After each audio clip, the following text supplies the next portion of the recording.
Hydra feeds on a variety of animals, nematodes, crustaceans, and newly hatched fishes.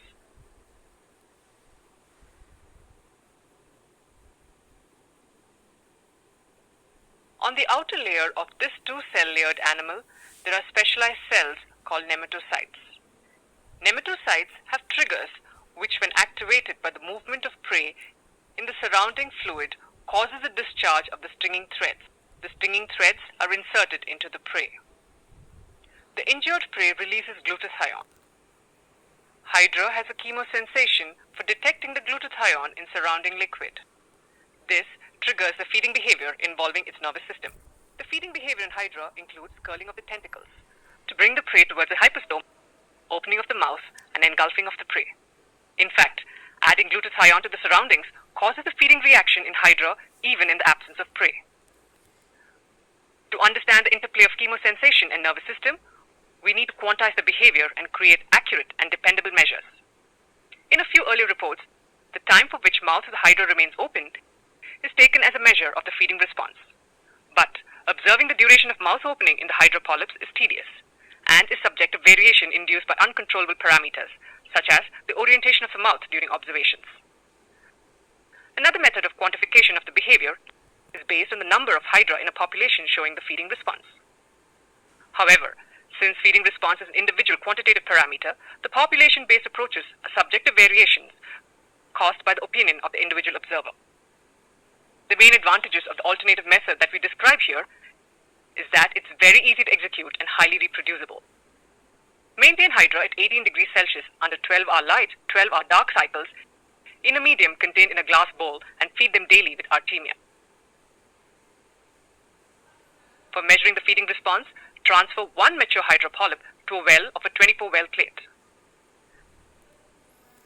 Remove residual medium from the well using a pipette. This is facilitated by tilting the plate. Discard the excess medium and then immediately add 500 microliters of fresh medium.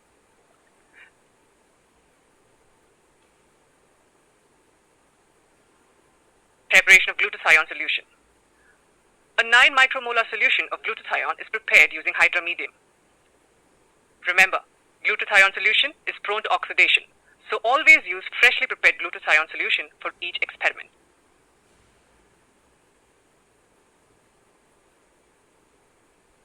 Transfer the plate to the imaging platform of a microscope having provision for image recording.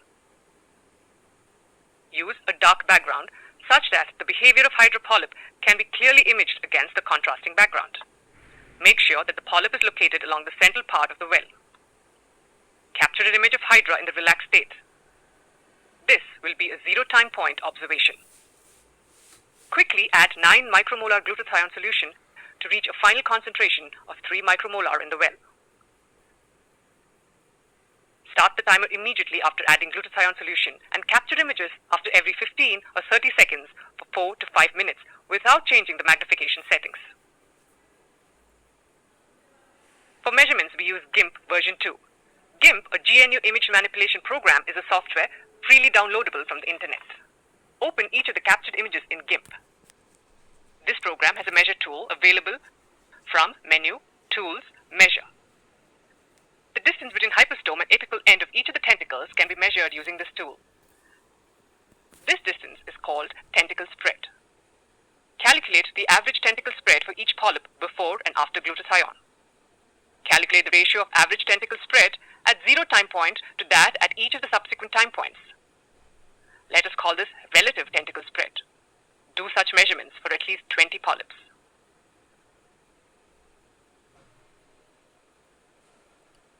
For starvation, transfer a few Hydra polyps to a separate glass bowl and do not feed them for 5 days. Feed the control polyps daily with artemia.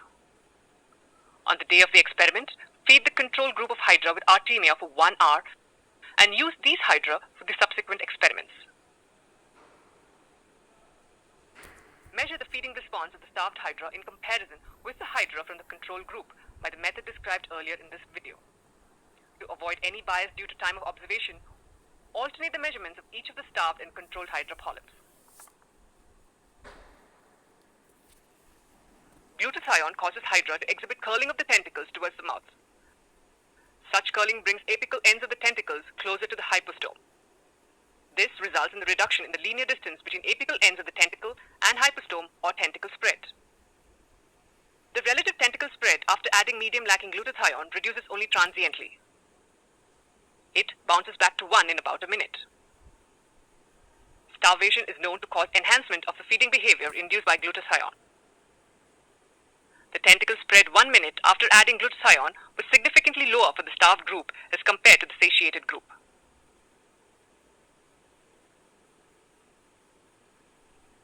All animals use chemosensation for detecting food. Hydra uses a chemical signal in form of glutathione released from the injured prey. Hydra has a simple nervous system without any brain-like structure. So the molecular mechanism of chemosensation and its feeding status dependent modulation are also likely to be simple.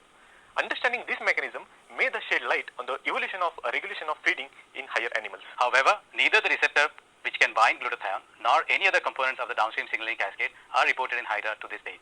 Pharmacological inhibitors of common chemosensory signaling pathways and the use of advanced molecular biological techniques to alter the expression of such signaling proteins and glutathione receptor can prove to be powerful tools for understanding the molecular mechanism of feeding in Hydra. However, a reliable measure of altered feeding behavior is needed to understand the extent of any modifications caused by such experimental investigations.